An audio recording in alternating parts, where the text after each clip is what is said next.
जी, मैं फ़ाले मलिक। आज का मौज़ू जो है वो नवाज़ शरीफ की सियासत में वापसी या उनको लाया जाना है उसके बारे में है। पाकिस्तान में 1970 क्या 1950 से ये आवाज़ें चल रही हैं कि हवा बदल चुकी है। तो ये जो सामने आपको नज़र आ रही है ये वो हवा है जो बांग्लादेश यानी उस वक़्त के मशरक़ी पाकिस्तान में 1970 में उस वक़्त की हुकूमत के ख़िलाफ़ बदल चुकी थी। फिर क्या हुआ 1971 की जंग में मशरक़ी पाकिस्तान के अलग होने पर लोगों की उम्मीदें दम तोड़ गईं। और यूं पता चला कि लोगों के लिए सब मुश्किलात जो है उनके सर पर आन पड़ी हैं। फिर हमें क्या हुआ, उस पर एक महमूद रहमान कमीशन रिपोर्ट जो है वो बनाई गई, जिसको कहीं पर छुपा दिया गया। और आखिर में वो हमारे पड़ोसी मुल्क ने हमें बताया कि ये आपकी महमूद रहमान कमीशन रिपोर्ट है, जिस पर अभी भी हम जो है वो बसीयत कौम बहस करने के लिए तैयार नहीं है और ना ही हम उस पर कभी करते हैं। खैर, ये तो रिपोर्ट बाद में जो है वो आई। उससे पहले जो है एक और कैटास्ट्रॉफ हमारे लिए हुआ, यानी एक और तबाही हमारे सर पर लाएगी। वो थी पीसीओ जनरल ज़िया का, क्योंकि उस वक्त जब जुल्फ़िकार अली भुट्टो की मुंतखब हुकूमत को ख़त्म किया गया तो उनकी बेगम, क्योंकि प्राइम मिनिस्टर को तो गिरफ्तार कर लिया गया था, तो उनकी बेगम जो है वो एक पिटीशन लेके सुप्रीम कोर्ट में गई कि ये मार्शल लॉ गैर कानूनी है।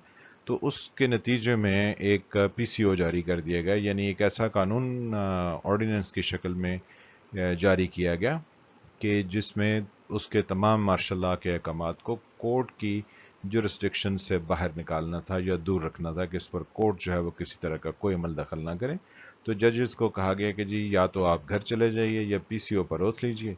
तो जब उन्होंने पीसीओ पर ओथ ले लिया तो कॉन्स्टिट्यूशन जो है वो तो इन अबेंस हो गया, और जजेस जो हैं उन्होंने जनरल ज़िया साहब को वो तमाम इख्तियारात दे दिए जो कि ख़ुद उन्हें भी हासिल ना थे।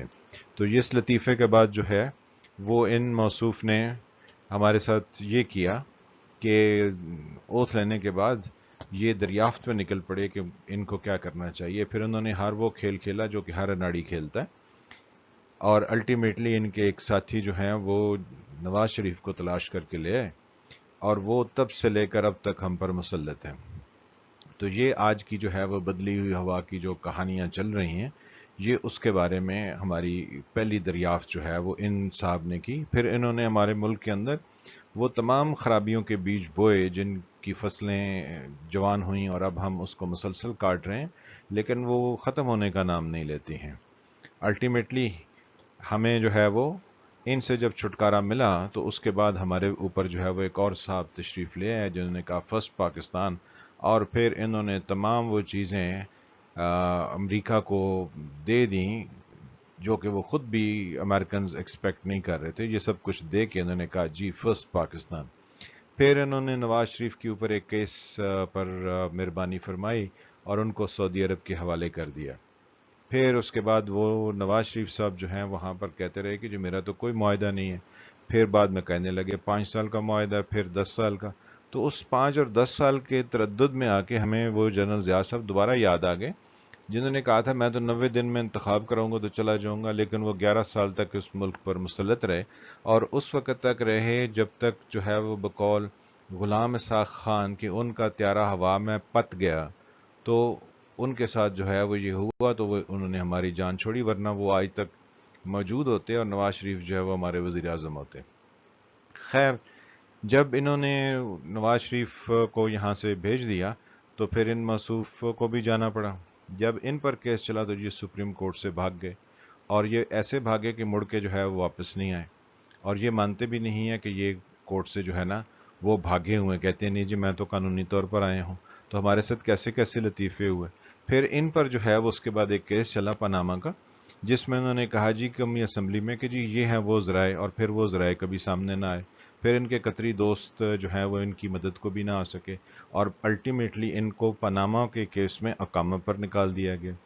इनके जो है वो अहकामात में और इनकी बातों में ये चीज़ जो है वो बहुत वाज़े हो गई कि जी अकामा रखना कोई जुर्म नहीं है। यानी एक मुल्क का वज़ीर आज़म है और दूसरे मुल्क का अकामा रख ले तो वो बिल्कुल जायज़ है। यानी हमारी अखलाकियात उस हद तक तबाह हो गई जो कि नाकाबिले बयान है।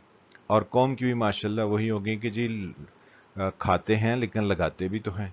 तो कितनी अच्छी कौम है और कितने अच्छे लोग हैं, क्योंकि हर किसी का अपना अपना उल्लू सीधा है यहाँ पे। پھر جب ان کو نکال دیا گیا اور ان کے بارے میں خبریں لگیں تو یہ مسلسل جو ہے وہ چیخے کہ مجھے کیوں نکالا، مجھے کیوں نکالا. آخر پر ان کا مجھے کیوں نکالنا بھی جو ہے وہ دم توڑ گیا اور یہ موصوف جو ہے وہ خاموشی سے ایک اور سوچ میں چلے گئے. لیکن جب وہ کچھ اور سوچ رہے تھے تو یہ موصوف جو ہیں ویسے ہی لائے گئے جیسے کہ نواز شریف کو جنرل ضیاء کے دور میں جنرل جیلانی سب لے کر آئے تھے، تو ان کو بھی کوئی ڈھونڈ لایا. پھر ان کا لاہور کا جلسہ کامیاب کرا دیا اور الٹیمیٹلی ان کو جو ہے وہ ہمارے اوپر مسلط کر دیا جن کو ہم 2 سال سے بھگت رہے ہیں. انہوں نے ہمیں وہ جو ہے لطیفے سنائے ہیں، یعنی احتساب کے اور کرپشن کو ختم کرنے اور ملک کے حالات کو بہتر کرنے میں، کہ اب تو ہر انسان ان کو یہی کہہ رہا ہے کہ جی آپ کسی چیز کا ذکر نہ کریں کیونکہ جس چیز کا ذکر کرتے ہیں وہ آپ کے کنٹرول سے باہر ہو جاتی ہے. تو پریکٹیکلی ان کے کنٹرول سے ہر چیز ہی باہر ہے. خیر، ان صاحب کو اپنی بیماری جو ہے سوچا کہ اس کو پلے کر لیں، تو انہوں نے جو ہے وہ اپنی بیماری پلے کی اور یہ ملک سے باہر تشریف لے گئے. جب یہ ملک سے باہر تشریف لے گئے تو اب جو ہے یہ سب کا منہ چڑھا رہے ہیں. یہ وہاں پر واک کرتے ہیں، چائے پیتے ہیں، گپ شپ لگاتے ہیں اور کہتے ہیں دیکھیں جی میں نے آپ کو کیسا بے وقوف بنایا. تو ہمیں تو جنرل ضیاء صاحب 11 سال بے وقوف بناتے رہے 90 دن کا کہہ کے، تو یہ تو صرف 2 ہفتے کے لیے باہر گئے تھے، ان کا تو حق ہے یہ کئی سال تک باہر رہیں. لیکن اب خبریں یہ ہیں کہ یہ واپس آ رہے ہیں. تو یہ ایک اور سچائی جو ہے وہ ہمارے اوپر اب مسلط ہونے والی ہے، کیونکہ اس کے لیے آگے گیم پلان بالکل ویسے ہی تیار ہے جیسا کہ پہلے ہمارے پاس گیم پلان تیار کر کے لائے گئے ہیں. لیکن پبلک کو ابھی تک یہی سمجھتے ہیں کہ کچھ پتہ نہیں ہے. یہ موصوف ہیں، ان کا اپنا تو کوئی ہلکا انتخاب نہیں، نہ جانے کہاں سے آ گئے. ان کے پاس پہلے جو ہے وہ ایک کی سربراہی تھی ادارے کی، جس کا کام تھا کہ لوگوں کے چھپے ہوئے ایسٹس کو ڈھونڈنا اور پھر وہ ریکور کر کے پیسے لانا. تو وہ تو یہ کچھ نہ کر سکے بلکہ کئی millions and billion of rupees جو ہیں یہ ضائع کر چکے. اب یہ بیٹھ کے ہمیں درس دے رہے ہیں کہ یہ برطانیہ سے استداد کریں گے کہ نواز شریف کو واپس بھیجا جائے. تو بھائی یہ کس کو بتا رہے ہیں؟ پوری قوم کو پتا ہے کہ ہمارا کوئی معاہدہ نہیں ہے. اور ابھی ریسنٹ ٹائمز میں ہم تو ایک کرمنل جو ہے وہ الطاف حسین کو واپس نہیں لا سکے، آپ تو اسحاق ڈار کو واپس نہیں لا سکے، آپ اور چھوٹے چھوٹے جو ہے وہ لوگ ہیں ان کو واپس نہیں لا سکے. نواز شریف کو کیسے واپس لائیں گے؟ لیکن یہ ہمیں آج صبح سے جو ہے وہ لوریاں سنا رہے ہیں کہ ہم یہ کچھ کر لیں گے. حالانکہ ان کو پتا ہے کہ اب جو ہے وہ ان کے لیے ماحول کافی گرم ہونے والا ہے. اور گرم کیوں نہ ہو، جب مختلف اینگل سے چیزیں آپس میں جوڑ دی جائیں تو مسائل جو ہیں وہ کچھ کہیں نہ کہیں تو بنتے ہیں. اب اس ملک میں آزادانہ کچھ نہیں ہوتا بلکہ سب کچھ جوڑ توڑ سے ہوتا ہے، اور پھر کرپشن کو تو ہم جڑ سے ختم کر دیں گے. تو اب یہ سارے معاملات اب کھلنے کو ہیں. اب خبر یہ آئی ہے کہ وہ دوبارہ متحرک ہونے لگے ہیں یا اب ہو چکے ہیں یا انہوں نے ارادہ کر لیا ہے یا انہوں نے قسم اٹھا لی ہے. تو پہلے جو انہوں نے ہمیں ترقی دی تھی اب دوبارہ اس ترقی کے لیے وہ آ رہے ہیں، کیونکہ وہ لگائیں گے تو ساتھ میں کھائیں گے بھی. ان کا کیونکہ ایک کیس 1 سپٹمبر کو یعنی محرم کے فوراً بعد العزیزیہ ریفرنس کا کیس جو ہے وہ کورٹ میں اس کی ڈیٹ لگ چکی ہے. تو اب سب کہتے ہیں کہ جی ان کی جو ہے وہ ہر جگہ بات ایڈجسٹ ہو چکی ہے، اس لیے یہ آنے کو. اب ان مسیح کے آنے کی دیر ہے، پاکستان کے تمام مشکلات اور معاملات حل ہو جائیں گے، کیونکہ یہ ہمارے لیے جو ہے وہ بہت زیادہ کہہ لیں کہ قابل لوگوں میں سے ہیں. اب معاملات یہاں پر آ کے رکے ہیں. اب دیکھیے ہمارے لیے کون سی کہانی گھڑ کے ہمیں پیش کی جاتی ہے اور کس کو کیا دیا جاتا ہے اور کیا نہیں دیا جاتا، اور پھر بعد میں ہمیں کہا جائے گا کہ جی ہم نے تو جو ہے وہ بہت کچھ کیا. ابھی جو نئی نئی کروٹ لی ہے اس کروٹ کو برقرار رکھیں تو ان کی مہربانی ہے، ورنہ ہمیں کئی نئی سٹوریاں سننے کو مل جائیں گی. تو ملتے ہیں اگلے موضوع کے ساتھ، جب تک کہ وہ واپس آتے ہیں. آپ کا بہت شکریہ. حالات بہت دلچسپ ہیں.